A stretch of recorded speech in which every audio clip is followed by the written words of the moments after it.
প্রিয় ছাত্রছাত্রীরা, এই ভিডিওটি আপনাদের জন্য। আপনারা যারা 2024-25 ইংরেজি শিক্ষাবর্ষে মুখ্যমন্ত্রী যুব যোগাযোগ যোজনা যে স্কিম রয়েছে আমাদের রাজ্য সরকারের স্মার্টফোন কেনার জন্য ছাত্রছাত্রীদের 5,000 টাকা করে যে প্রদান করা হয়, তো 2024-25 ইংরেজি শিক্ষাবর্ষে আপনারা যারা আবেদন করেছিলেন আপনাদের কিন্তু স্মার্টফোন যে কেনার জন্য যে টাকাটা সেটা অ্যাকাউন্টে ঢোকা শুরু হয়ে গেছে।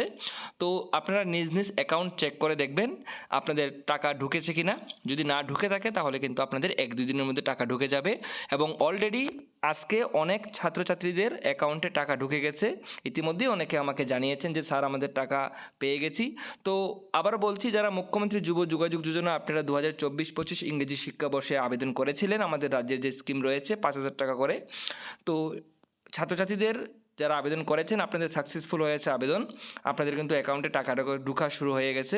তো আপনারা অবশ্যই চেক করে নেবেন এবং আপনারা অবশ্যই কমেন্টসে জানাবেন কাদের কাদের টাকা ঢুকেছে। তো যাদের ঢুকেনি আপনাদের ঢুকে যাবে, চিন্তার কোনো কারণ নেই। সবাই ভালো থাকবেন, সুস্থ থাকবেন।